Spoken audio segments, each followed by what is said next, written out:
योगी पावन मनाचा साहे अपराध जनाचा विश्वरागे झाले वन्ही संती सुखे व्हावे पाने शब्द शस्त्रे झाले क्लेश संती मानावा उपदेश ताटी उघडा ज्ञानेश्वरा विश्वपट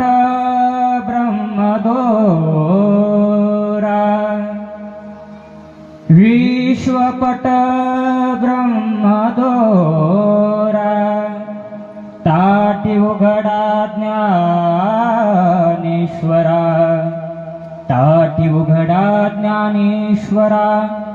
ताटी उघडा ज्ञानेश्वरा विठ्ठल विठ्ठल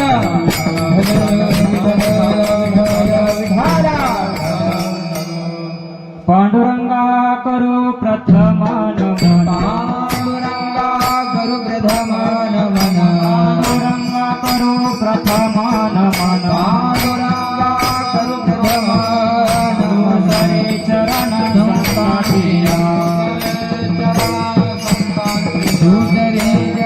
संताटिया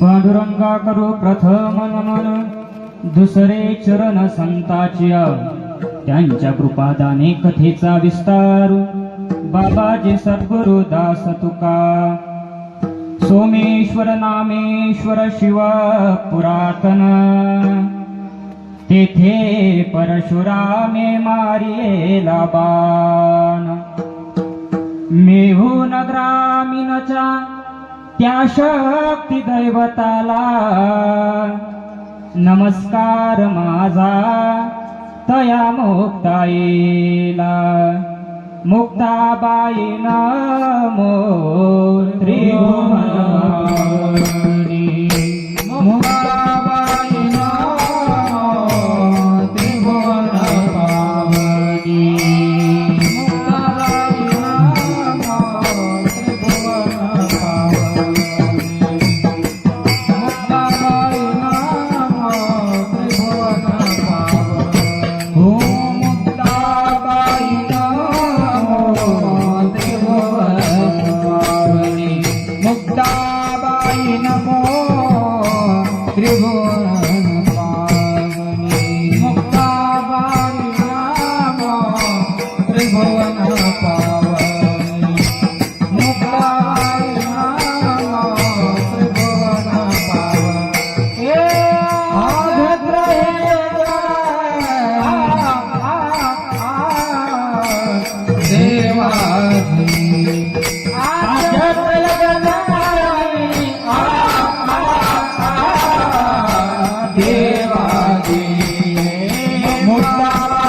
त्रिभुवन पावनी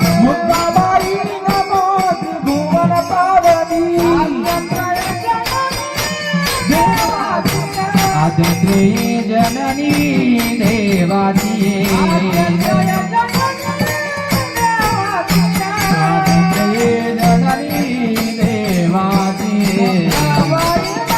त्रिभुवन पावनी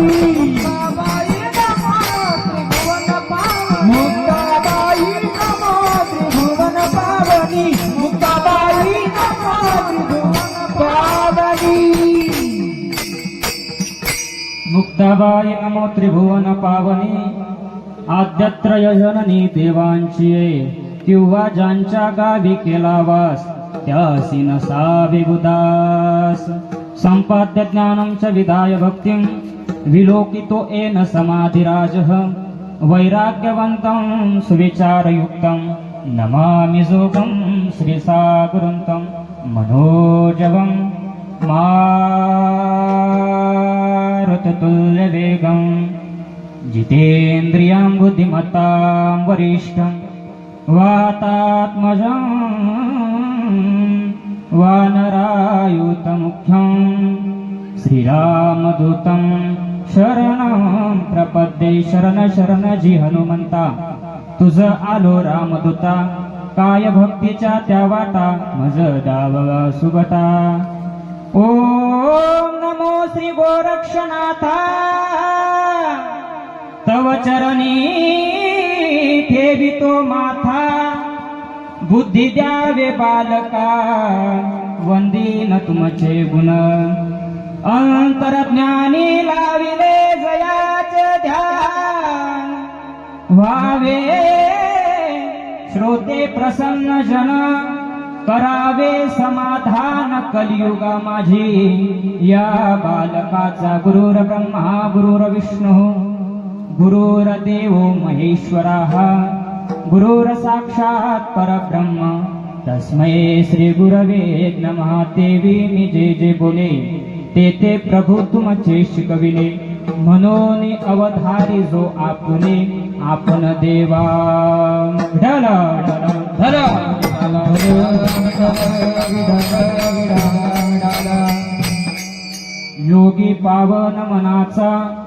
योगी पावन मनाचा साहे अपराध जनाचा ताटी उघडा ज्ञानेश्वरा प्रस्तुत प्राप्त स्थळी प्राप्त प्रसंगी भगवत चिंतना करिता घेतलेला अभंग कैवल्य साम्राज्य चक्रवर्ती विश्व माऊली ज्ञानवराय अथवा माऊली ज्ञानवरायांच्या गुरुनामगुरु यांच्या सेवेकरता घेतलेला अभंग विश्वम आदिशक्ती मुक्ताबाई यांचा ताटिया प्रकरणातील गोड असा अभंग आजच्या चिंतना करता घेतला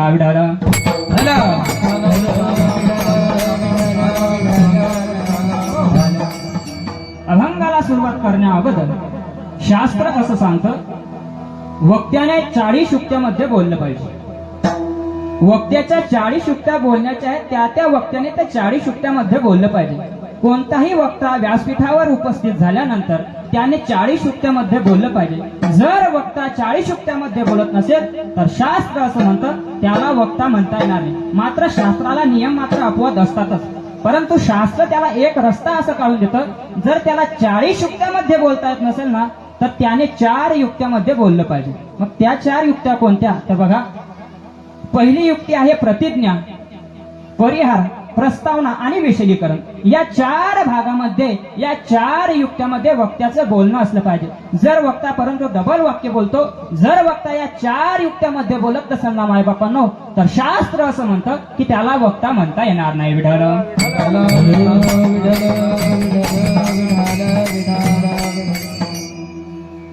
ज्या 4 युक्त्या सांगितल्या अगोदर तिच्यातली जी परिहार नावाची युक्ती आहे त्या परिहाराकडे येतो, नंतरच दुसऱ्या युक्त्यांचा विचार करतो. परिहार द्यायचा तो म्हणजे असा, जे वर्तमान कार्य दिसतंय त्या वर्तमानाच्या कारणाच्या कार्याविषयी बोललं पाहिजे आणि परिहार हा दिलाच पाहिजे. परिहार हा शास्त्राचा दंडक मानलेला आहे, म्हणून परिहार द्यायचा तो म्हणजे असा. चालू असलेल्या आपल्या गावामध्ये नागाझरी गावामध्ये अखंड हरिनाम सप्ताह अथवा रामकथा ज्ञान यज्ञ ज्यांच्या मुखातून आपण कथा श्रवण करत आहात, आमचे ज्येष्ठ गुरुबंधू हरिभक्त पारायण ज्ञानेश्वरी कंठस्थ चैतन्यजी महाराज यांच्या अमृत वाणीतून आपण कथा श्रवण करत आहात. तसेच आमच्या आमची पात्रता नसून तरी सुद्धा आमच्या कीर्तनात टाळ घेऊन उभे आहे. दोघी महाराजांच्या ज्ञानेश्वऱ्या पाठांतर आहे. तसेच आमचे पुरुषोत्तमजी महाराजांच्या चरणी दंडवत. ज्यांच्या मार्गदर्शनाखाली ही सेवा प्राप्त झाली, हरिभक्तपारायण गुरुबंधू आदित्य महाराज करणमारे यांच्या मार्गदर्शनाखाली सेवा प्राप्त झाली. आणि त्यांना मार्गदर्शन करणारे आपल्या गावचे सरपंच काकाश्री असतील, त्यांच्याही चरणी दंडवत.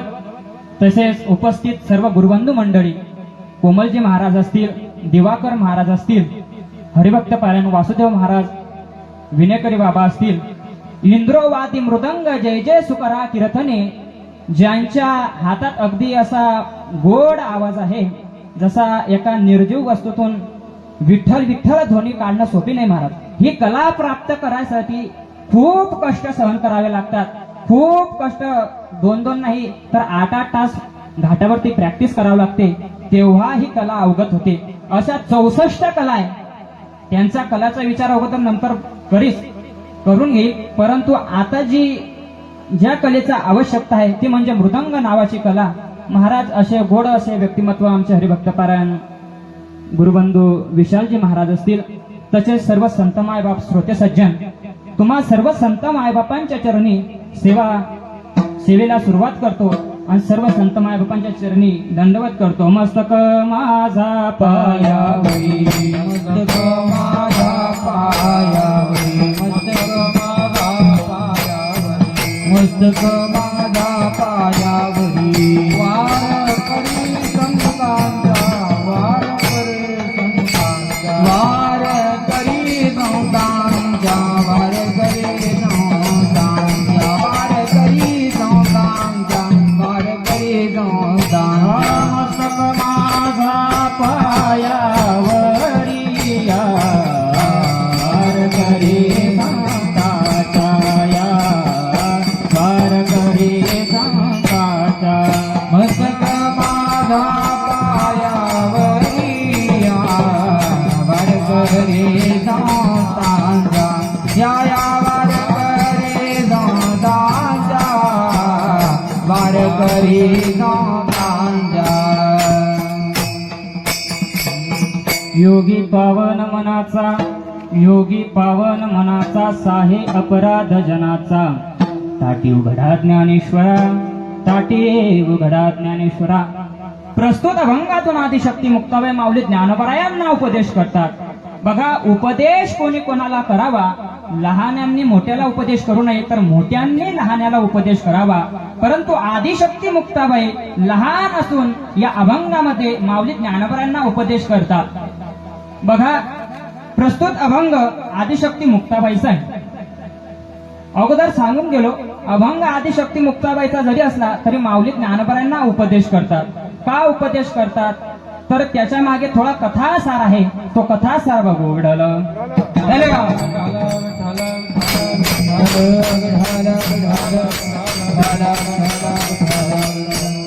अभंग आदिशक्ती मुक्ताबाईचा आहे. प्रस्तुत अभंगातून आदिशक्ती मुक्ताबाई माऊली ज्ञानोबरायांना उपदेश करतात. मला असं वाटतं ह्या चारी भावंडांना उपदेश करावा एवढं अज्ञान असं यांच्याजवळ नाही आहे. कारण असं म्हणतात, उपजताचे ज्ञानी हे वर्म जाणून आले लोटांगणी चांगदेव. 1400 वर्षाचे चांगदेव महाराज जर कोणाला शरण जात असतील तर ते एकमेव संत आहे, ते म्हणजे श्री संत आदिशक्ती मुक्ताबाई यांना शरण जातात. बघा, अर्थात जरी असं म्हटलं तरी चालेल, चारही भावंडांना शरण जातात. यांना कोणी उपदेश करावा, यांना कोणी लीलारूपी समजवण्याचा प्रयत्न करावा एवढं अज्ञान यांच्याकडे नाही आहे. किंवा माऊली ज्ञानोबराय बोलत असताना म्हणतात, जैशी दशेची वाट न पाहता तैशीची या गावांना येता. हे ज्ञानोबरायांना, हे आदिशक्ती मुक्ताबाईंना, हे सोपान काका आहे ना, हे उपजताचे ज्ञानी आहे, हे सर्वज्ञता ज्ञानी आहे. म्हणजे काय तर विवेक वैराग्य यांनी यावं.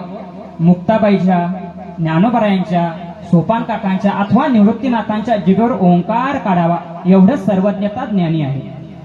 बघा, माऊली ज्ञानोबरायांना असं वाटलं की आदिशक्ती मुक्ताबाईचं जे तत्वज्ञान आहे ते जगाच्या समोर यावं. आदिशक्ती मुक्ताबाईचं जे संत वाङ्मय आहे हे जगाच्या समोर यावं यासाठी आदिशक्ती मुक्ताबाईसाठी म्हणजे माऊली ज्ञानोबरायांनी मुक्ताबाईसाठी केलेली लीला आपण असंही समजू शकता. विठ्ठल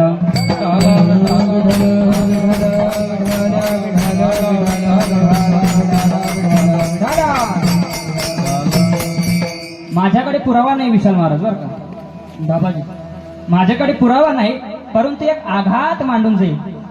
हा अभंग जो आहे योगी पावन मनाचा, हा ताटी या प्रकरणातील वारकरी संप्रदायातील हे जे ताटीचं प्रकरण आहे हे वारकरी संप्रदायातला पायाभरण आहे. महाराज माझ्याकडे पुरावा नाही, परंतु सांगून जातो, जे वारकरी संप्रदायातलं संत वाङ्मय जे आहे ना, त्या संत वाङ्मयातला हा पहिल्या क्रमांकाचा अभंग आहे. गुरुवर्य वक्ते बाबा सांगत होते की हा जो अभंग आहे हा संत वाङ्मयातील पहिल्या क्रमांकाचा अभंग आहे. या अगोदर जर बघा माऊली ज्ञानोबरायांनी ताटी लावण्याच्या अगोदर विश्व माऊली ज्ञानोबरायांच्या मुखातून एकही ग्रंथ बाहेर पडला नाही.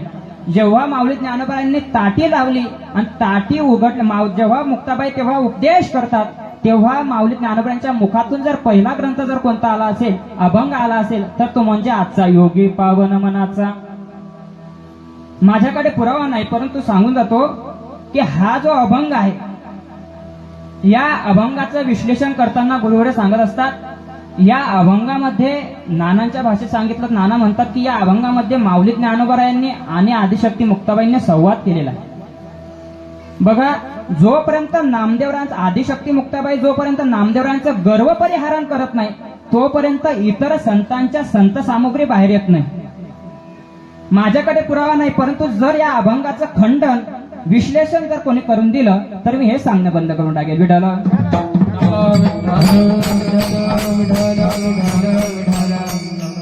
ताटी या प्रकरणातील गोड असा अभंग तुम्हा सर्व संत मायबापांच्या सेवेकरता घेतलेला आहे. या अभंगाची प्रस्तावना, या अभंगाचं अनुसंधान जर मांडायचं झालं तर थोडा कथाभाग सांगावा लागेल.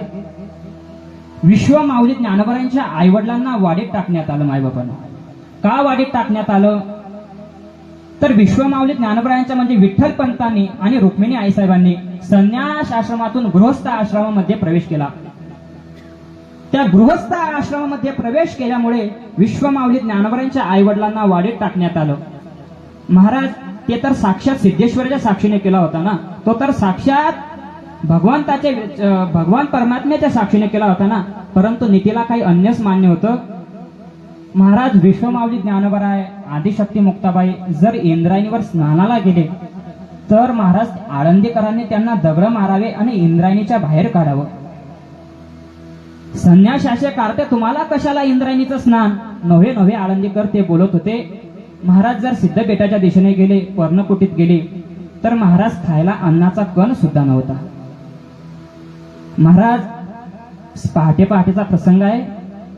रुक्मिणी आईसाहेब विठ्ठल पंतांना म्हणतात, अहो मालक, संन्यास आश्रमातून गृहस्थ आश्रमामध्ये प्रवेश आपण केलाय, जे काही गुन्हा घडलाय तो आपल्या हातातून घडलाय, मात्र आपल्या मुलांना तुम्ही आळंदीकरांच्या दारावर जा, ब्राह्मणांच्या दारावर जा आणि ब्राह्मणांना सांगा जो काही गुन्हा घडलाय तो आमच्या हातातून घडलाय, मात्र आमच्या मुलांना तुम्ही समाजात घ्या. आमचे मुलं मोठे होऊ लागले हो, आमच्या मुलांचं मुजेबंधन करा. आमचे मुलं नवे मोठे होऊ लागले. माऊली ज्ञानोबराय 12 वर्ष, निवृत्तीनाथ महाराज 12 वर्षाचे आहे, ज्ञानोबराय 10 वर्षाचे आहे आणि सोपान काका 8 वर्षाचे आहे आणि 6 वर्षाचे चिमुकली आईसाहेब मुक्ताबाई आहे.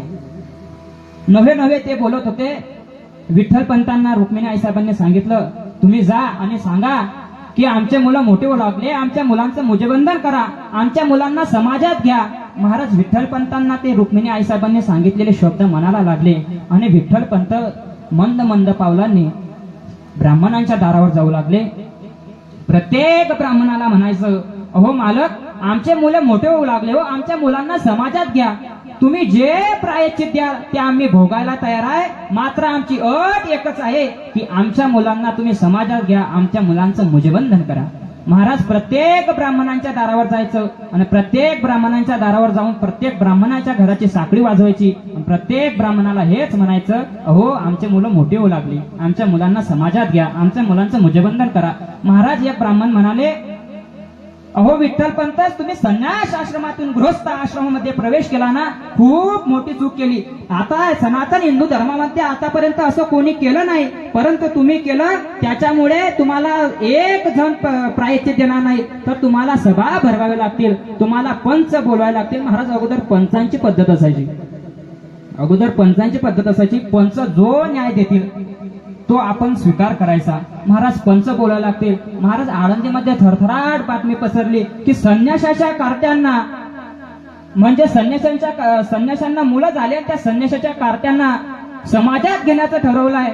तर सर्व आळंदीकरांना सूचित करण्यात येते की सकाळी ठीक 6 वाजता इंद्रायणी घाटावर त्यांना प्रायश्चित देण्याचं ठरवलंय, आपलं समाजात घेण्याचं ठरवलंय. सर्वांनी उपस्थित राहा. महाराज, थरथराट बातमी आळंदीत पसरली आणि सर्व गावकरी आळंदीचा घाट जो आहे तो भरभत्स लोकांनी भरलेला आहे. तो प्रसंग आठवा, ते इंद्रायणी आठवा डोळ्यासमोर. तुम्ही सर्वांनी बघितली असेल तर ते इंद्रायणी बघा, तिच्यावर तो प्रसंग आहे. महाराज, सर्व ब्राह्मण लोक आले, सर्व आळंदीकर आले आणि विठ्ठल पंत मात्र एका याचकासारखे समोर उभे. का तर आपण म्हणजेच विठ्ठल पंतांनी संन्यास आश्रमातून गृहस्थ आश्रमामध्ये प्रवेश केला. त्या गृहस्थ आश्रमामध्ये प्रवेश केल्यामुळे विठ्ठल पंतांना प्रायश्चित देण्याचं ठरवलं. महाराज, प्रत्येक ब्राह्मण लोक ग्रंथांचं एक पान हिसकत होतं, एक पान बघत होते. मात्र सकाळचे 6 वाजेपासून निघालेले विठ्ठल पंत महाराज दुपारचे 12 वाजले तरी आतापर्यंत पदरात न्याय मिळत नाहीये. महाराज, कोण्या ब्राह्मणाला जर भूक लागली तर त्याने घरी जावं, जेवण करून यावं. जर कोणाला तहान लागली त्याने घरी जावं, पाणी पिऊन यावं. मात्र एका विठ्ठल पंत एका याचकासारखे समोर उभे आहे आणि विठ्ठल पंत फक्त न्यायाची भिक्षा मागताय. जर आपण इथून जर गेले तर हे आपल्याला न्याय देणार नाही. महाराज, एका याचकासारखे पोटात अन्नाचा कण नसलेले विठ्ठल पंत, पोटात पाण्याचा थेंब नसलेले विठ्ठल पंत एका याचकासारखे समोर उभे आहे. बघा महाराज, सकाळचे 6 वाजेपासून निघालेले विठ्ठल पंत दुपारचे 12 वाजले. नव्हे तर गुरुवारे सांगत असतात की महाराज दुपारचे 3 वाजले, 6 वाजले तरी सुद्धा पदरात न्याय पडत नाही. नव्हे रात्रीचे 12 वाजले. महाराज, केव्हा पदरात न्याय पडला? तर तो पदरात न्याय असा पडला महाराज, विठ्ठल पंतांना ब्राह्मण लोक म्हणायचे, विठ्ठल पंत संन्यास आश्रमातून गृहस्थ आश्रमामध्ये प्रवेश केला, खूप मोठी चूक केली. आता हिंदू सनातन धर्मामध्ये आतापर्यंत असं कोणी केलं नाही, आणि जर केलंही असले तर मात्र त्यांना संतती मात्र प्राप्त झाली नाही. विठ्ठल पंत, तुम्ही खूप मोठी चूक केली आहे.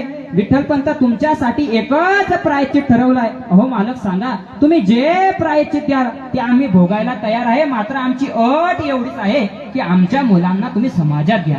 महाराज, सर्व ठरलं आणि विठ्ठल पंतांना ब्राह्मण लोकांनी सांगितलं, विठ्ठल पंत, तुम्हाला प्रायश्चित हवं आहे ना, तर तुम्हाला बघा एकच प्रायश्चित ठरवलाय, विठ्ठल पंत देहांत प्रायश्चित. महाराज, देहांत प्रायश्चित हा शब्द ऐकता क्षणी विठ्ठल पंत मूर्छा अवस्थेत खाली पडले. महाराज, मूर्छा अवस्थेत खाली पडल्यानंतर विठ्ठल आळंदीकर गुरुवारे सांगतात की विठ्ठल पंतांना कोणी उठवायला सुद्धा तयार नव्हतं. एवढी बिकट परिस्थिती तेव्हा होती. महाराज असं म्हणतात की भगवान परमात्म्यालाच दया असते.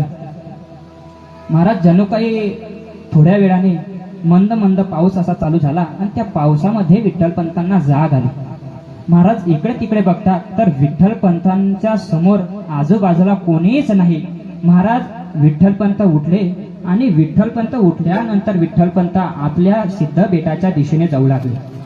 पण विठ्ठल पंतांना वाटलं आपण संन्यास आश्रमातून गृहस्थ आश्रमामध्ये प्रवेश केला ना, तो तर साक्षात सिद्धेश्वराच्या साक्षीने केला होता, तो तर साक्षात गुरुवरांच्या आशीर्वादाने केला होता.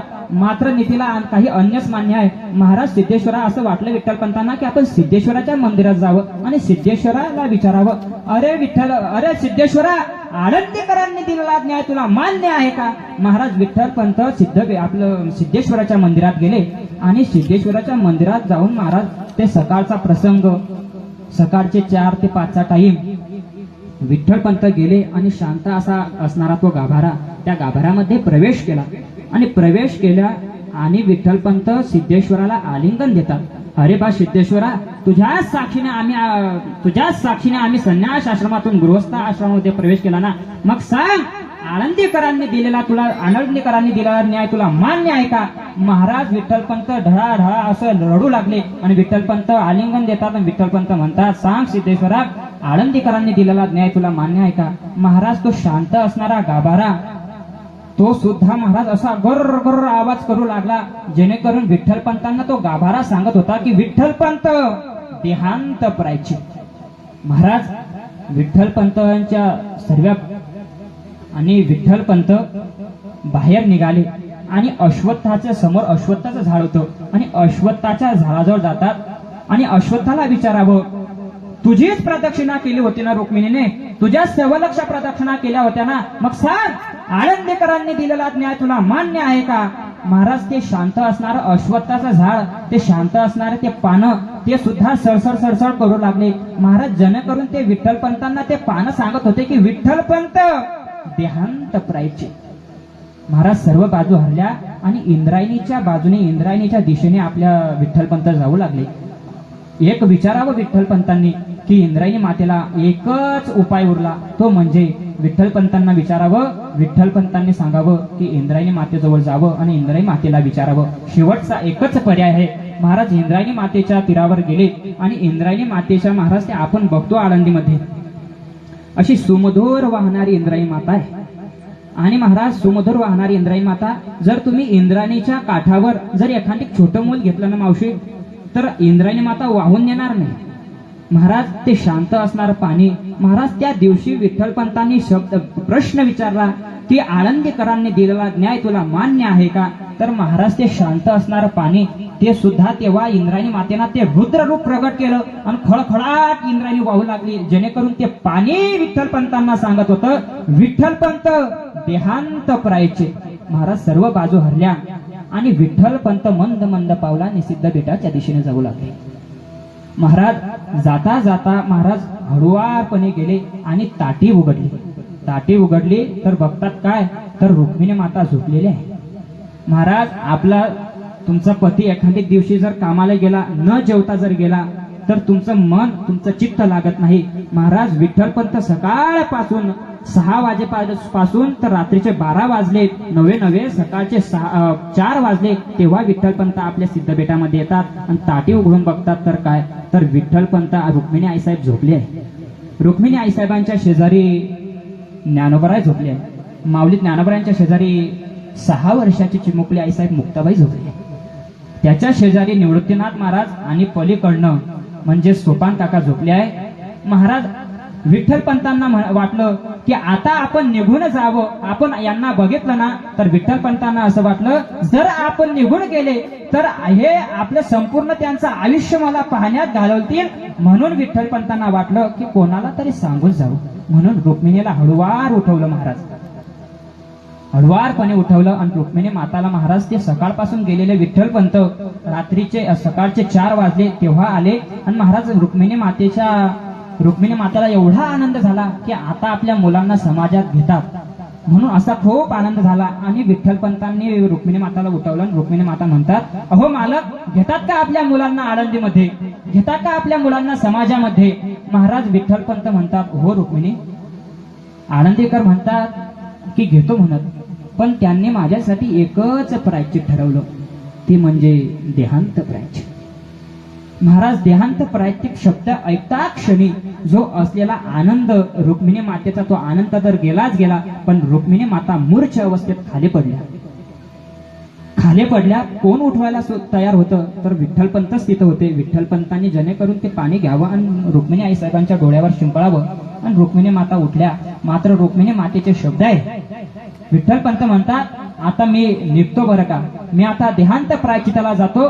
रुक्मिणी माता म्हणते, अहो मालक, आळंदीकरांनी असा कसा न्याय दिला?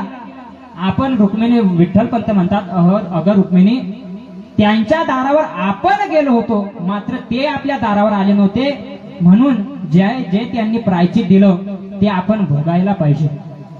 महाराज रुक्मिणी मातेला ऐकता क्षणी रुक्मिणी माता म्हणते, मालक, मी सुद्धा तुमच्या सोबत येते. अगं रुक्मिणी, तू जर आली तर या मुलांचं शास्त्र चाललं जाईल. महाराज शास्त्रामध्ये असं आहे, जर एखादी मुलाला जर आई नसली ना त्या मुलाला काका काकू मामा मामी सर्वच गणगोत आहे, परंतु त्या मुलाला जर आई नसली तर ते मूल अनाथ आहे महाराज. मायबापांनो ते मूल अनाथ आहे. आणि जर त्या मुलांना सर्वच काही आहे, जर आई वडील जर असले आणि त्या मुलांना जर कोणीच नसलं, जेवढं गणगोत आहे ते कोणीच नसलं, मुलाला फक्त आई वडील असले तर ते मूल आणखी सनात आहे. महाराज रुक्मिणी माते शब्द आहे, अहो मालक मी सुद्धा तुमच्या सोबत येते. नाही रुक्मिणी, मुलांचा तू सांभाळ कर. नाही, त्या कैकेयी मातेनं प्रभू श्रीरामचंद्राला वनवासात पाठवलं ना, त्या प्रभू श्रीरामचंद्रांसोबत रुक्मिणी आपलं सीता माता गेल्या होत्या ना, तर मी सुद्धा तुमच्या सोबत येते. अहो मालक, संन्यास आश्रमातून गृहस्थ आश्रमामध्ये प्रवेश तुम्ही नाही तर मी सुद्धा केलाय, मग तुमच्यामुळे तुमच्यासोबत मी सुद्धा प्रायश्चित करेल. विठ्ठल पंतांना वाटलं की अहो आता आपण जर हिच्याशी संवाद साधत बसलो, आपण हिच्याशी जर भांडत बसलो तर मुलं उठतील. मुलं उठल्यानंतर हिला जाऊ देणार नाही आणि मलाही आपलं मुलं उठले तर हिला सुद्धा जाऊ देणार नाही आणि मला सुद्धा जाऊ देणार नाही. म्हणून विठ्ठल पंतांचे शब्द आहे, अगं रुक्मिणी चल आपण जाऊ. महाराज विठ्ठल पंत आणि रुक्मिणी आईसाहेब हळूवार ताटी उघडतात आणि बाहेर निघतात तुळशी वृंदावनापर्यंत जातात आणि आईचं अंतकरण आहे. 4 मुलं घरात ताटीत आहे, आपलं पर्णकुटीत आहे आणि महाराज आईचं अंतकरण आहे. रुक्मिणी माता पडत आपल्या पर्णकुटीत येतात आणि महाराज पर्णकुटीत विचारतात, ढसाढस रडतात. महाराज आपली आई, छोट्या मुलाची आई जर महाराज 3 ते 4 दिवसासाठी जर गेली तर महाराज ते मुलांचं चित लागत नाही, नवे ते मूल राहत सुद्धा नाही. परंतु महाराज रुक्मिणी माता आणि विठ्ठल पंत हे काही 2 ते 3 दिवसासाठी जात नव्हते, तर अखंड सर्व संपूर्ण त्यांचं जीवन त्यागत होते. महाराज विठ्ठल पंतांना असं वाटलं, अगं रुक्मिणी चल, किती टाइम लावते. अहो मालक, तुमचं अंतकरण एवढं कसं कठोर झालं हो. अगं रुक्मिणी, ते जर उठले ना तुला सुद्धा जाऊ देणार नाही आणि मला सुद्धा जाऊ देणार नाही. म्हणून महाराज रुक्मिणी माता म्हणते तुम्ही इकडे तर या. महाराज रुक्मिणी मातांनी बोलवलं आणि विठ्ठल पंतांना म्हटलं, जर आपण एकाला सुद्धा सांगून जर गेले नाही तर महाराज रुक्मिणी माता म्हणतात विठ्ठल पंतांना, जर आपण एकाला सुद्धा सांगून गेले नाही तर हे त्यांचं संपूर्ण जीवन आपल्याला पाहण्यात घालवतील, म्हणून एकाला तरी सांगून जावं. महाराज विठ्ठल पंतांनी म्हटलं की निवृत्तीला सांगावं. महाराज रुक्मिणी आईसाहेबांनी हळूवार निवृत्तीला उठवलं, निवृत्तीनाथ महाराजांना उठवलं आणि निवृत्तीनाथ महाराजांना सांगतात, बघ निवृत्ती, तुम्हाला समाजात घेण्याकरिता आळंदीकरांनी देहांत प्रायश्चिताची शिक्षा सुनावली. आता आम्ही देहांत प्रायश्चिताला निघतो, मात्र बघ यांचा, या 3 भावंडांचा तू सांभाळ कर, आजपासून तूच यांची आई आहे. महाराज निवृत्तीनाथांच्या हातात ज्ञानोबरायांचा हात घेतला आणि ज्ञानोबरायांचा हात घेतल्यानंतर रुक्मिणी आईसाहेब म्हणते, बघ हा ज्ञान आहे, हा महाविष्णूचा अवतार आहे. महाविष्णूचा अवतार सखा माझा ज्ञानेश्वर, हा ज्याचा जगासाठी खूप मोठं कार्य करणार आहे. मात्र याला जर तुला कष्ट सहन झाले, तुला त्रास जरी सहन करावा लागला तर तू त्रास सहन कर, मात्र या ज्ञानाला त्रास नको होऊ देऊ. याचं जगासाठी खूप मोठं कार्य करणार आहे. सोपान काकांचा हातात घेतला. सोपान काकांना म्हणावं, बघ हा सोपान आहे, 8 वर्षाचा सोपान आहे. बघ हा सध्या ब्रह्मस्थितीला प्राप्त झालेला आहे. जर याला कधी भूक लागली ना, हा तुला कधी म्हणणार नाही रे की दादा मला भूक लागली, मात्र हा कधी तुला म्हणणार नाही, तुला कधी त्रास देणार नाही. मात्र याने जर एखादी शब्द तुला बोलला तर मात्र तू ते सहन कर. महाराज सोपान काकांचा हात घेतला. नंतर मुक्ताबाई आहे, 6 वर्षाचं बाळ आहे. 6 वर्षाचं बाळ आहे, कशी आई सोडून जाणार महाराज. बघा आई साहेब मुक्ताबाई झोपलेला आहे. मुक्ताबाईचा हात हातात घेतात आणि सांगतात, निवृत्ती बघ हे लहानशी मुक्ताई रे, लहानशी मुक्ताई जैशी सनकाळी, पण काय केले देशोधडी महान संत. महाराज हे मोठ्या मोठ्या संतांना पडवून लावणारी आहे. मात्र हे खूप हिचा शब्द जर तुला लागले तर मात्र तू याला काही बोलू नको. हे जर काही काही तुला बोलले, हे लोकांना बोलली तर मात्र तू याला सांभाळ. हे लहानशी आहे, हे बोलण्यासाठी खूप कठीण आहे, मात्र हे जगतासाठी खूप मोठं कार्य करणार आहे. धन्य धन्य मुक्ताबाई, धन्य धन्य धन्य धन्य मुक्ताबाई, धन्य धन्य मुक्ताबाई. तुमचे चरणी माझे डोई, तुमचे चरणी माझे डोई, तुमचे चरणी माझे डोई, तुमचे चरणी माझे डोई, तुमचे चरणी माझे डोई. धन्य धन्य मुक्ताबाई, तुमचे चरणी माझे डोई, चरणी माझे डोई, तुमचे चरणी माझे डोई. धन्य धन्य मुक्ताबाई, तुमचे चरणी माझे डोई, तुमचे चरणी माझे डोई, तुमचे चरणी माझे डोई. बघ, हे मुक्त आहे, हे बोलण्यासाठी खूप कठीण आहे, मात्र याचा जर राग तू मनात धरशील, याचा राग मात्र मनात धरू नको. बघ, महाराज रुक्मिणी आईसाहेबांनी निवृत्तीनाथांचा आलाबाला घेतला, निवृत्तीनाथांचा आलाबाला घेतला आणि ज्ञानोबरायांचा आलाबाला घेतला, सोपान काकांचा आलाबाला घेतला. महाराज जेव्हा रुक्मिणी आईसाहेब मुक्ताबाईंचा आलाबाला घेण्याकरता खाली झुकतात तर डबडबल्या पाण्यानं टपटपल्या आसू मुक्ताबाईच्या डोळ्यावर पडतात.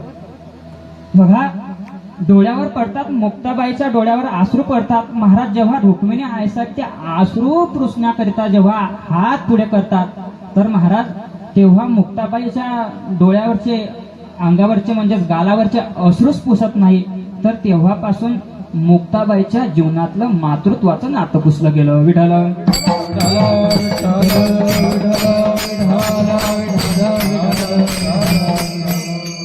महाराज विठ्ठल पंतांनी आणि रुक्मिणी आईसाहेबांनी सांगितलं, बघ निवृत्ती, आता आम्ही जातो, आता देहांत प्रायचिता करता ते निघतात. आता यामध्ये खूप वाद आहे, देहांत प्रायचिताला कुठे निघाले काय याचं विश्लेषण करणं असलं तर सविस्तर करू. मात्र विठ्ठल पंत आणि रुक्मिणी साहेब देहांत प्रायचिताला निघून गेले. महाराज तेव्हापासून निवृत्तीनाथ महाराज ढसा ढसा रडू लागले. महाराज कशासाठी रडताय? तर महाराज आई वडील सोडून गेले यासाठी नाही, तर महाराज माझी मुक्ता उठल्यानंतर मी उत्तर तरी काय देऊ, माझा ज्ञाना उठल्यानंतर मी उत्तर काय देऊ, माझा सोपाना उठल्यानंतर मी उत्तर काय देऊ, या उत्कंठेने झालेले निवृत्तीनाथ महाराज तुळशी वृंदावनाला पाठ लावून मात्र ढसा ढसा रडताय. महाराज निवृत्तीनाथ महाराज असे उठले आणि ज्ञानोबाराय सकाळचा 5 वाजले आणि ज्ञानोबाराय उठले आणि महाराज ते काय तर उपजताचे ज्ञान आहे, पण ज्ञानोबारांनी एक सुद्धा शब्द माऊली निवृत्तीनाथांना म्हटला नाही की माझे आपले आई वडील कुठे गेले. महाराज आसन घेतलं आणि विठ्ठल पण ज्ञानोबाराय देहांत आपलं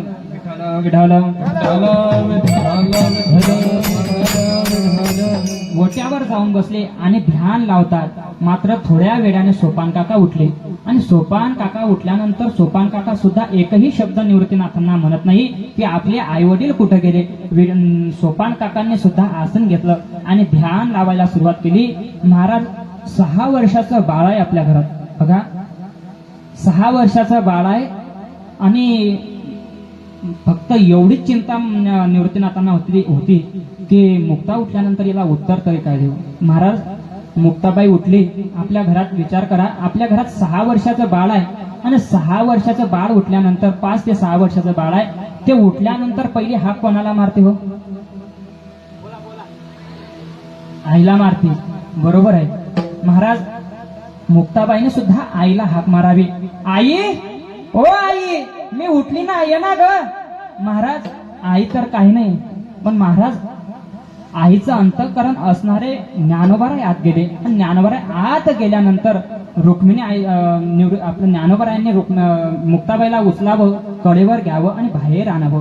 जेव्हा निवृत्तीनाथ महाराज तुळशी वृंदावनाला पाठ लावून बसलेले दिसतात ना, तेव्हा ज्ञानोबारायांना मुक्ताबाई म्हणते, अरे ज्ञानदादा तू नको रे मला, माझा दादा हवाय, माझा दादा कुठे आहे? महाराज निवृत्तीनाथांजवळ पळत पळत जातात आणि निवृत्तीनाथांना मात्र विचारतात, अरे दादा सांग ना, आई कुठं गेली? सांग ना बाबा कुठं गेले? महाराज निवृत्तीनाथ महाराजांच्या मुखातून एकही शब्द बाहेर पडला नाही. महाराज ज्ञानोबाराय आले, सोपान काका आले आणि महाराज तिघ चौघ भावंडा आता रडू लागले. कशासाठी? तर आपले आई वडील कुठं गेले? प्रत्येक जण विचारतो, आपले आई वडील कुठं गेले? आपले आई वडील कुठं गेले? आपले आई वडील कुठं गेले? महाराज निवृत्तीनाथांनी ज्ञानोबारांनी सांगावं मुक्ताबाईला की अगं आपले आई वडील दर्शना करता गेले. अरे ज्ञानदादा आतापर्यंत तर आई वडील येतात ना, आतापर्यंत कसे आले नाही? अगं महाराज एक प्रश्न 6 वर्षाचं बाळ ज्ञानोबारांना विचारते आहे. महाराज मात्र निवृत्तीनाथांना जेव्हा मुक्ताबाई विचारते की सांग ना दादा, माझी आई कुठे गेली रे? माझे बाबा कुठे गेले? महाराज तेव्हा निवृत्तीनाथांच्या मुखातून एकच शब्द बाहेर येतो. महाराज तेव्हा निवृत्तीनाथांनी सांगितलं, अगं मुक्ता, आजपासून आपल्याला आई सुद्धा नाही, आजपासून आपल्याला बाप सुद्धा नाही. माय मेले बाप गेला, माय मेले बाप गेला,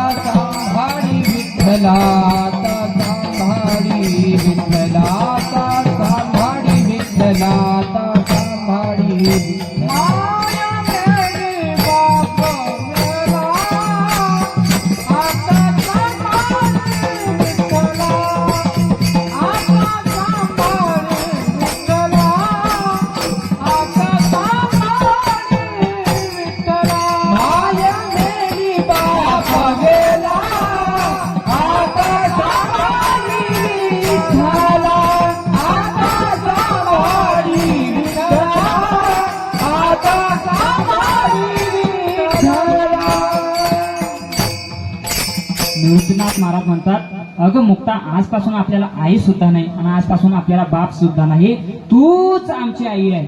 महाराज मुक्ताबाईच्या मुखातून शब्द बाहेर पडतात. मुक्ताबाई म्हणतात, अरे दादा, मला तर चपात्या आल्या पाहिजे ना, मला स्वयंपाक बनवता आला पाहिजे, तेव्हा मी तुमची आई ना. मला माझ्या अभंगाच्या दृष्टिकोनातून बोलायचं आहे. महाराज निवृत्तीनाथांनी 2 पट बनवले, एक म्हणजे ज्ञानपट आणि एक म्हणजे निवृत्तीपट. कशाकरिता? तर निवृत्ती म्हणजे सोपान काकांना आणि मुक्ताबाईला खेळण्याकरिता. महाराज मुक्ताबाईने झोडी शिवावी आणि मुक्ताबाईने निवृत्तीनाथांनी म्हणावं, बघ ज्ञाना, आजपासून आपण मधुकरी मागायला सुरुवात करू. महाराज निवृत्तीनाथांनी एक स्वतः आपल्या गळ्यात झोडी लटकवली आणि एक झोडी ज्ञानोबारायांकरता दिली. महाराज ज्ञानोबार आणि निवृत्तीनाथ महाराज आळंदीमध्ये मधुकरी मागण्याकरिता जातात. महाराज पहिलंच घर होतं ज्यांनी विठ्ठलपंतांना आणि रुक्मिणी आईसाहेबांना देहांत प्रायश्चिताची शिक्षा सुनावली, ते म्हणजे महादेव शास्त्री. महादेव शास्त्रीचं घर होतं आणि महादेव शास्त्री महाराज त्यांची जी पत्नी होती ते सात्विक वृत्तीची होती. महाराज ज्ञानोबारांनी जावं आणि त्या घरासमोर जावं आणि एकच शब्द म्हणा, ओम भिक्षाम देई माते. महाराज असा शब्द ऐकता क्षणी महाराज ते सात्विक वृत्तीची जे महादेव शास्त्रींची पत्नी होती ती महाराज थोडा भात भाजी वगैरे घेऊन येते आणि महाराज जे काही आहे ते गुरुवरांच्या म्हणजे जे मी श्रवण केलं ते म्हणजेच आदिशक्ती मुक्ताबाई देवस्थान यांच्या ज्या फळावर आहे ते जे श्रवण केलं गुरुवरांच्या समोर बसून तेच तुमच्या समोर मांडत आहे. व्यतिरिक्त माझं यामध्ये काही नाही, जे सर्व काही आहे ते गुरुवरांचं आहे. महाराज गुरुवर सांगत असतात की महाराज ज्ञानोबारायनं समोर महादेव शास्त्री होते आणि महादेव शास्त्रींना ते ज्ञानोबाराय दिसले आणि महादेव शास्त्री पळत पळत येतात आणि महादेव शास्त्री म्हणतात, अरे संन्याशाचे कार्य तुम्हाला कशाला, जिभीचे चोचले तुम्हाला कशाला पाहिजे मधुकरीन वगैरे. महाराज मधुकरी शब्द म्हणतात क्षणी ज्ञानोबारांनी फक्त म्हटलं की अहो आम्हाला सुद्धा मधुकरी हवंय, आमचं सुद्धा पोट आहे. महाराज जेव्हा त्या मातेने मधुकरी आणली झोडीत टाकता क्षणी असे झोडीत टाकताय तसं महाराज महादेव शास्त्रीने माऊली ज्ञानोबारांना लात मारली. महाराज लात मारली आणि ती भाजी माऊली ज्ञानोबारायांच्या अंगावर पडली. महाराज अंगावर पडली. महाराज फक्त माऊली ज्ञानोबाराय खाली पडले आणि झोडी त्या गटाराच्या बाजूला पडली. महाराज गटाराच्या बाजूला पडली. महाराज मुक्त ते का झोळी उचलली तर माझ्या मुक्ताईने ती शिवलेली होती, माझ्या लहानशा मुक्ताईने शिवलेली होती, त्यामुळे ते झोळी उचलली आणि झोळी लटकवताय. महाराज फक्त उभे राहिले आणि उभे राहिल्यानंतर माऊली ज्ञानोबांनी म्हणावं, अहो आता तुम्हाला बोलण्याचा अधिकार नाही. तुम्ही आमच्या आईवडिलांना संन्यास आश्रमातून गृहस्थ आश्रमात त्यांनी त्यांची चूक मान्य केली ना, तर तुम्हाला आता बोलण्याचा अधिकार नाही. तुम्ही त्यांना शिक्षा सुनावली, मात्र तुम्हाला आता काहीही त्यांना अधिकार बोलायचा नाही. महाराज महादेव शास्त्रीने परत माऊली ज्ञानोबांना 2 चापटा मारल्या. महाराज ज्ञानोबांना चापटा मारल्या. माऊली ज्ञानोबा ढसा रडताय आणि आपल्या सिद्ध बेटाच्या दिशेने पळू लागले. आणि सिद्ध बेटाच्या दिशेने पळता पळता महाराज निवृत्तीनाथांना दिसतात. निवृत्तीनाथ म्हणतात, ज्ञानाला काय झालं? तर महाराज ज्ञानोबा आत गेले आणि सिद्ध बेटामध्ये गेले आणि आत गेले, आपल्या पर्णकुटीत प्रवेश केला आणि ताटी लावून घेतली. महाराज ताटी लावली आणि महाराज ज्ञानोबा आता म्हणतात, मी या जगासाठी माझं खूप मोठं कार्य होणार आहे ना, नको मला हे जग, मी आता माझा हा प्राण आहे हा त्यागण्याचा प्रयत्न करतो. महाराज योगी त्याला म्हणतात, ज्याचा प्राण हा ब्रह्मरुंद्रा वाटे येतो आणि ब्रह्मरुंद्रा वाटेच जातो, योगी त्याला म्हणतात. तेव्हा ज्याला त्याचा प्राण जेव्हा उत्कलन करायचं असलं तेव्हा तो प्राण उत्कलन करू शकतो. महाराज काही आकाशामध्ये काही ढग नसता, वीज नसताना जेव्हा माऊली ज्ञानोबांनी प्राणाचं उत्कलन करायला सुरुवात केलं, तेव्हा महाराज इंद्रायणीवर गेलेल्या आपल्या 6 वर्षाच्या मुक्ताबाई शाटा लंगोट्या धुण्याकरता गेलेल्या होत्या. महाराज ते प्राण जेव्हा त्यागण्याचा इकडे प्रयत्न चालू आहे आणि मुक्ताबाई तिकडे शाटा लंगोट्या धुताय. महाराज ते जेव्हा प्राण त्यागायला सुरुवात केली आणि महाराज त्या आकाशामध्ये अशा कडकडाट विजा पडू लागल्या आणि महाराज मुक्ताबाईने म्हणतात की अरे कोणीतरी योगी महात्म्याने प्राण त्यागण्याचा प्रयत्न करावा, कोणीतरी योगी महात्मा प्राण त्यागतोय. महाराज मुक्ताबाईने अंतर्ज्ञान झाले, अंतर्ज्ञानी लाविले जयाचे ध्यान, ध्यान लावलं आणि बघतात तर काय, अरे हा तर माझा ज्ञान दादा आहे, मात्र याला काय झालं? तर महाराज मुक्ताबाई पळत पळत आपल्या सिद्ध बेटामध्ये येतात आणि सिद्ध बेटामध्ये येऊन बघतात तर काय, माऊली ज्ञानोबांनी ताटी लावली. महाराज मुक्ताबाई ही योग, ज्ञानोबा हे योगी आहे ना, तर मुक्ताबाई ही योग माया आहे. महाराज मुक्ताबाईने आपलं आसन घ्यावं आणि आसन आपलं गोट्यावर मांडावं आणि मुक्ताबाईने असं आपल्या ज्ञानोबरायांचा प्राण हा कंठापर्यंत आला होता आणि ज्ञानोबरायांचा प्राण कंठापर्यंत आला होता, तर मुक्ताबाईने आपला प्राण त्यागण्याचा प्रयत्न केले. महाराज मुक्ताबाईने प्राण त्यागण्याचा प्रयत्न केला आणि मुक्ताबाईने प्राण काढला आणि मुक्ताबाईने वायूच्या स्वरूपातून मुक्ताबाईने आत प्रवेश केला आणि मुक्ताबाईने प्रवेश करून मुक्ताबाई माऊली ज्ञानोबरांच्या नासिकेतून आत प्रवेश करतात आणि मुक्ताबाई ज्ञानोबरांच्या कंठापर्यंत आलेल्या प्राणाला तिथंच मुक्तात आणि तिथंच म्हणतात. महाराज त्या कंठापर्यंत नानांच्या भाषेत नाना म्हणतात की तिथं मुक्ताबाईने आणि माऊली ज्ञानोबरांचा संवाद चालू आहे. पण महाराज मी प्रत्येक कीर्तनामध्ये आमच्या फळावर सांगतात की माऊली ज्ञानोबरांना आदिशक्ती मुक्ताबाईने उपदेश केलाय. महाराज ते जे फळावर सांगितलं तेच घेतो. मुक्ताबाईने माऊली ज्ञानोबरांना तिथंच पहिली हाक मारली, तेच म्हणजे आजच्या अभंगाचं पहिलं चरण. योगी पावन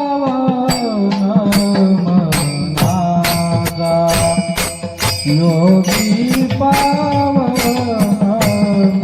मनाता, योगी पावन मनाता, योगी पावन मनाता, योगी पावन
योगी पावन मनाचा साहे अपराध जनाचा ताटे उघडा ज्ञानेश्वरा ताटे उघडा ज्ञानेश्वरा.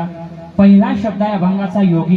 कोणाला म्हणावं योगी? मी बोलून गेलो. योगी त्याला म्हणतात ज्याचा प्राण हा ब्रह्मरुंद्रा वाटे येतो आणि ब्रह्मरुंद्रा वाटेच जातो, त्याला योगी म्हणतात. मात्र बघा, आपल्या साधारण मनुष्याचा प्राण, तुमचा आमचा प्राण हा ब्रह्मरुंद्रा वाटे येतो आणि मुखा वाटे जातो. मात्र योगी त्याला म्हणतात ज्याचा प्राण हा ब्रह्मरुंद्रा वाटेच येतो आणि ब्रह्मरुंद्राच वाटे जातो. विठ्ठल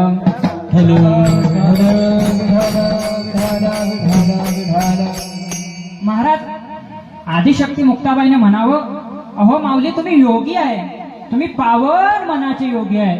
अहो तुम्ही जर बघितलं तर तुम्ही सर्व गुण संपन्न आहे, मग तुम्ही अशी सोडून जाण्याची भूमिका करू नका. तुम्ही जर बघा, तुम्ही अष्टांग योगातले तुम्ही ज्ञान योगी आहे.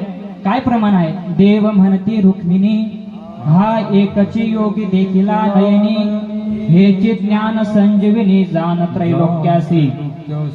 अहो ज्ञानवरा तुम्ही ज्ञान योगी आहे, नव्हे अष्टांग योगातले तुम्ही कर्म योगी आहे. आत्मनिष्ठ जरी झाले जीवनमुक्त तरी देव तीर्थ भजन संडिती. अहो ज्ञानवरा तुम्ही ज्ञान योगी आहे, तुम्ही कर्मयोगी आहे, नव्हे तुम्ही भक्ती योगी सुद्धा आहे. माझ्या जीवीची आवडी पंढरपुरा नेन गुडी. अहो ज्ञानवरा तुम्ही सर्व गुण संपन्न आहे, तुम्ही अशी सोडून जाण्याची भूमिका वापरू नका. जर तुम्ही सोडून गेले तर हे विश्व अनाथ बनेल. बघा माऊली ज्ञानवरा म्हणतात, महाराज तुम्ही अष्टांग योगातले ज्ञान योगी आहे, कर्मयोगी आहे, भक्त योगी आहे, नव्हे तुम्ही योग्यांची माऊली आहे. योग्यांची ज्ञान राज माझी योग्याची माऊ,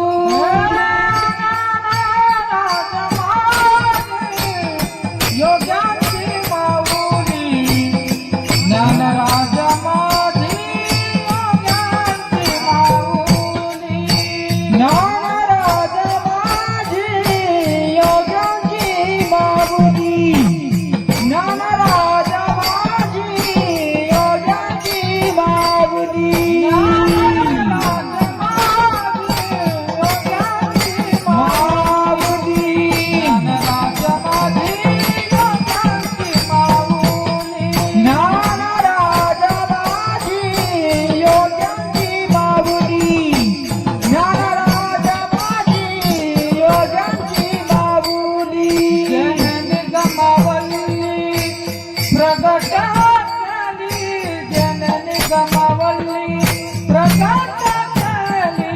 जेने निगमावली प्रगात केली, जेने निगमावली प्रगात केली, जेने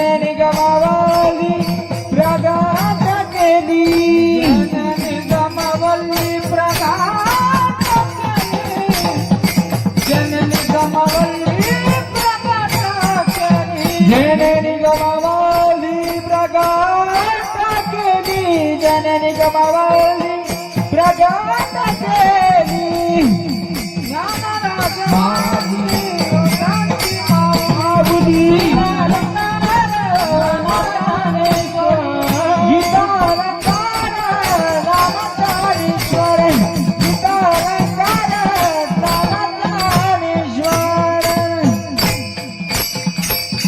ज्ञानराज माझी योग्यांची माऊली, जेने निगमवल्ली प्रगट केली.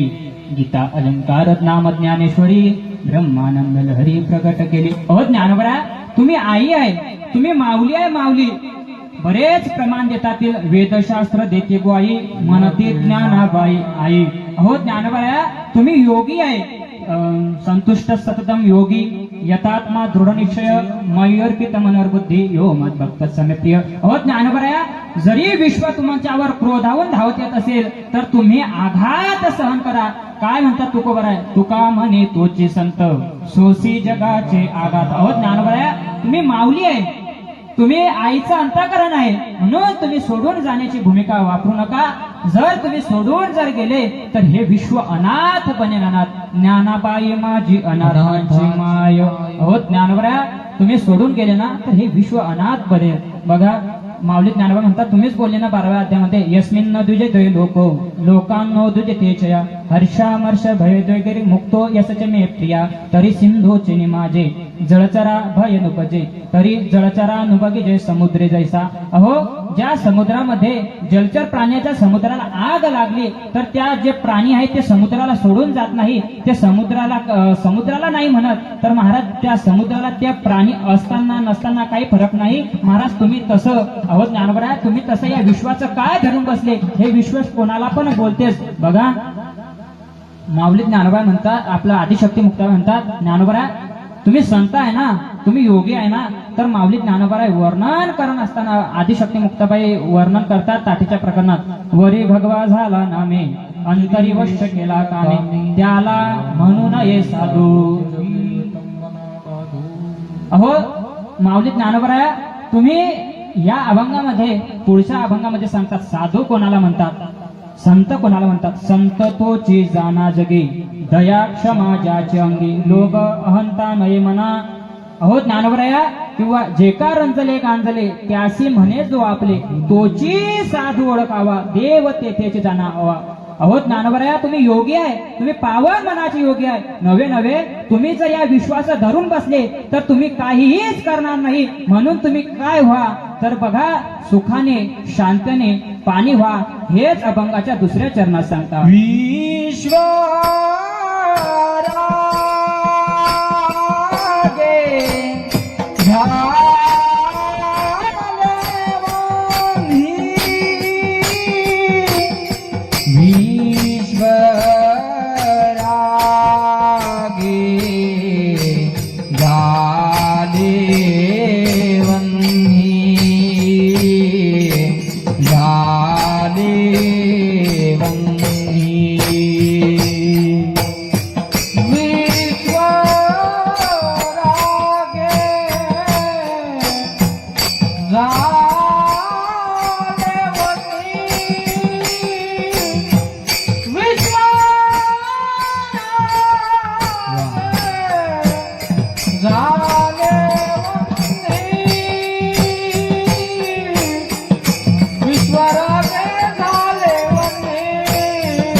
विश्वरागे झाले वन्ही संती सुखे व्हावे पाणी. अहो ज्ञानोबा तुम्ही योगी आहे, तुम्ही पावन मनाची योगी आहे. तुम्ही असे सोडून जाण्याची भूमिका वापरू नका. आम्हाला तुमच्याकडून अपेक्षित नाही की तुम्ही जर सोडून गेले तर हे विश्व अनाथ बनेल. म्हणून तुम्ही काय करा तर सुखाने शांतीने पाणी व्हा. अभंगावर खूप विस्तार करता येतो परंतु टाइमाचा मर्यादा आहे आणि चिंतन तर एवढं आहे की सांगताच येत नाही. आई साहेबांचं चरित्र आहे आणि चरित्रामध्ये विठ्ठल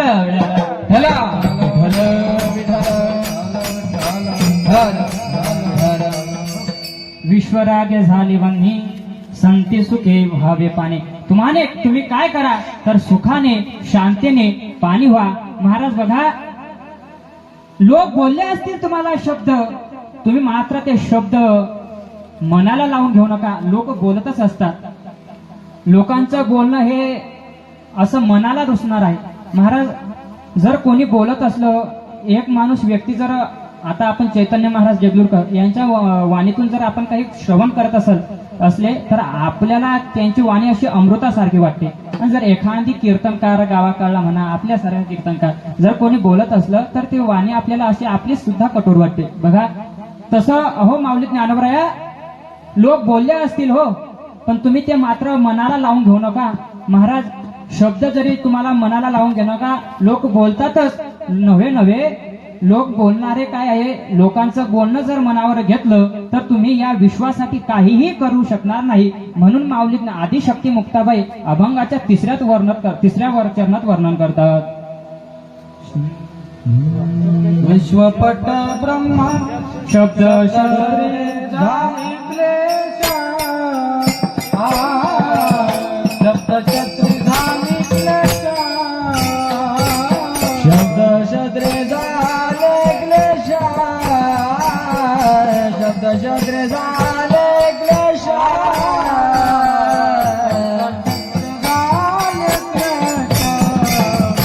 शब्द शस्त्रे झाले क्लेश, शब्द शस्त्रे झाले क्लेश, शब्द शस्त्रे झाले क्लेश, संती मानव उपदेश, संती मानव उपदेश, ताती उघडा ज्ञानेश्वरा, ताती उघडा ज्ञानेश्वरा, संती मानव उपदेश, संती मानव उपदेश, ताती उघडा ज्ञानेश्वरा, ताती उघडा ज्ञानेश्वरा,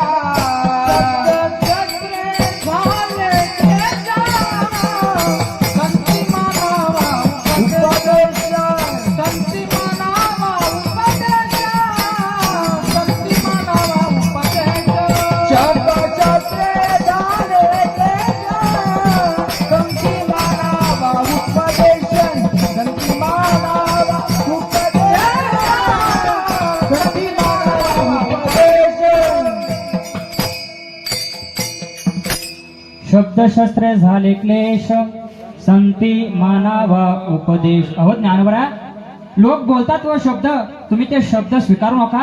स्वामी रामदास स्वामीजींच्या जीवनातील एक प्रसंग आहे. लोक कसे बोलतात बघा. स्वामीजींच्या शेजारच्या गावामध्ये स्वामीजी भिक्षा मागण्याकरता गेले आणि भिक्षा मागण्याकरिता गेल्यानंतर स्वामीजी म्हणतात स्वामीजी गेल्यानंतर स्वामीजी प्रत्येक घरी भिक्षा मागावी आणि स्वामीजींना एक 5व्या नंबरचं घर होतं. महाराज, तिथं ती आईसाहेब, ती माता भिक्षाच देत नव्हती. महाराज, प्रत्येक दिवशी स्वामीजींनी जावं आणि प्रत्येक दिवशी तिथं भिक्षा मागावी. प्रत्येक 6व्या दिवशी असे 4-5 दिवस गेले आणि 4-5 दिवस गेल्यानंतर 6व्या दिवशी मात्र स्वामीजी गेले आणि स्वामीजी गेल्यानंतर स्वामीजींनी म्हणावं, ओम भिक्षाम देई माते. महाराज, ते आईसाहेब, ती माता सारवण करत होते. तुमच्याकडे करतात ना सारवण? कशाने सारवतात? बोला बोला. पण शेणाने सारवतात. पण शेण कशाने सारवतात?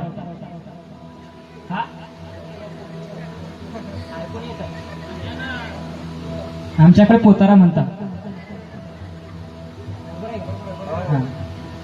पोताऱ्यानं सारवतात. बघा, ते आईसाहेब सारवण करत होते. महाराज, स्वामीजी आले. स्वामीजी म्हणतात, ओम भिक्षाम देई माते. महाराज, त्या आईसाहेबांनी तो पोतारा घ्यावा आणि स्वामीजींना मारून फेकावा. बरं, तो पोतारा स्वामीजींना मारून फेकला, तो प्रेमाने मारून फेकला होता हो की क्रोधाने मारून फेकला? क्रोधाने मारून फेकला. पण स्वामीजींना तो प्रेमाने स्वीकार केला. अहो ज्ञानोबरा, तुम्ही योगी आहे, तुम्ही पावन मनाचे योगी आहे, तुम्ही सुखाने शांतीने पाणी व्हा. अहो ज्ञानोबराया, तुम्ही जर सोडून गेल्यानंतर हे विश्व अनाथ बनेल. म्हणून तुम्ही काय करा, तर हे शब्द लोक बोलतात, मात्र तुम्ही ज्या स्वामीजींनी जसा प्रेमाने स्वीकारला ना, तसा तुम्ही लोक जरी शब्द तुम्हाला बोलले असेल, मात्र शब्द ते तुम्ही शस्त्र म्हणून स्वीकारू नका, तर ते उपदेश म्हणून स्वीकारा. स्वामीजींनी सकाळी गेले, स्वामीजींनी तो पोतारा घेतला आणि असा गंगेवरती गेले, स्वच्छ धुवून काढला आणि वाळू घातला आणि त्या पोताऱ्याच्या म्हणजे त्या कापडाच्या वाती तयार केल्या महाराज सकाळी जावं हनुमंतरायाच्या मंदिरात आणि हनुमंतरायाच्या मंदिरात जाऊन काकडा ओवाळावा. काकडा ओवाळल्यानंतर विनंती करावी मारुतीरायांना, अहो ज्या आईसाहेबांनी हा पोतारा दिला ना, बघा जसा या ज्योतीमध्ये या ज्योतमध्ये जसा प्रकाश आहे ना, तसा तो प्रकाश त्या आईसाहेबांच्या जीवनामध्ये घाला, त्या आईसाहेबांच्या जीवनामध्ये घाला. बघा आईसाठी बरं तो प्रेमाने नाही, आपलं प्रेमाने स्वीकारला होता, पण तो आईसाहेबांनी क्रोधाने दिला होता. तरीही स्वामीजी म्हणतात की तुम्ही त्यांच्या जीवनामध्ये प्रकाश घाला. असो पण माऊली ज्ञानोबराय आदिशक्ती मुक्ताबाई म्हणतात, अहो माऊली ज्ञानोबराय, लोक बोलले असतील तुम्हाला शब्द, पण तुम्ही काय करा तर ते शब्द शस्त्र म्हणून स्वीकारू नका, तर ते उपदेश म्हणून स्वीकारा. या असे बरेच प्रमाण आहे. हे जो पट आहे ना, हा एक पट आहे, हा एक विश्व हे पटाप्रमाणे आहे. मात्र या पटामध्ये काही उभे तंतू आहे, काही आडवे तंतू आहे, काही सगुण धागे आहे, काही निर्गुण धागे आहे, काही आस्तिक आहे, काही नास्तिक आहे. पण मात्र आपला ज्ञानोबराया, तुम्ही हे शब्द आहे ना, हे असे मनाला लावून नको घ्या. तर तुम्ही मनाला लावून घेतले तर हे काही तुम्ही विश्वामध्ये जे काही करणार आहे ते तुम्ही काहीच करू शकणार नाही. म्हणून माऊली ज्ञानोबा आदिशक्ती मुक्ताबाई अभंगाच्या 4थ्या चरणात सांगतात, विश्वपट ब्रह्मदोरा, विश्वपट ब्रह्मदोरा, पट ब्रह्मदोरा, विश्वपट ब्रह्मदोरा,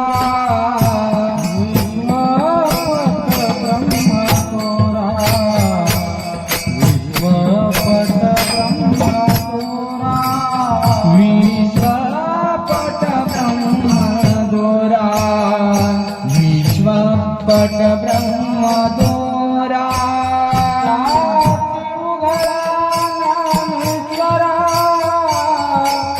ताती उघडा ज्ञानेश्वरा, ताती उघडा ज्ञानेश्वरा, ताती उघडा ज्ञानेश्वरा,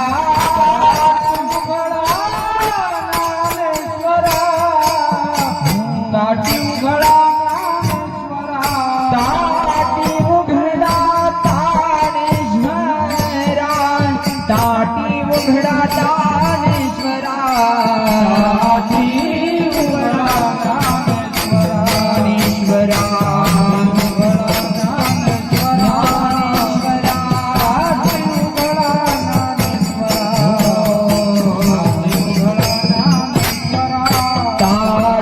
उघडा ज्ञानेश्वरा, ताती उघडा ज्ञानेश्वरा, ताती उघडा ज्ञानेश्वरा.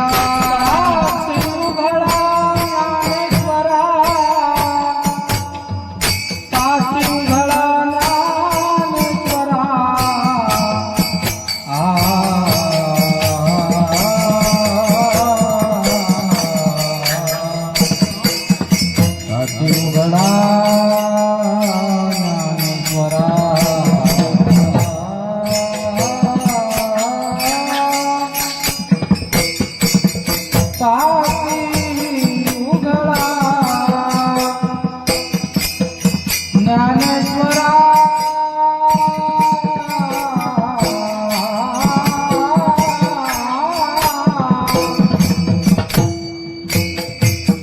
ताती उघडा ज्ञानेश्वरा.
बार घुमाई बार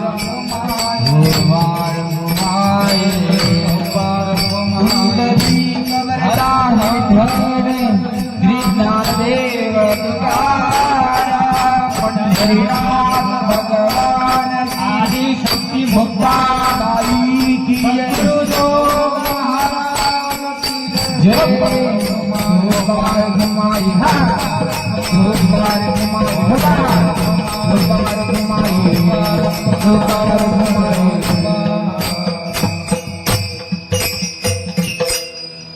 योगी पावन मनाचा योगी पावन मनाचा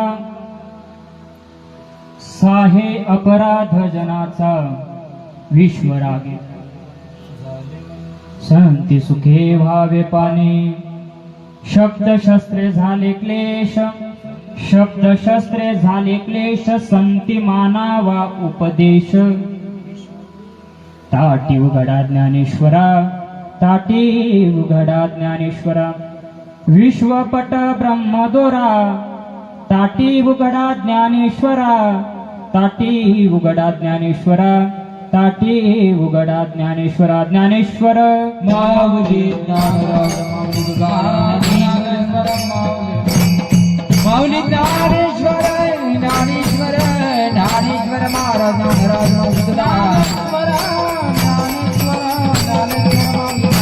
ज्ञानेश्वर माऊली ज्ञानराज ज्ञानेश्वर माऊली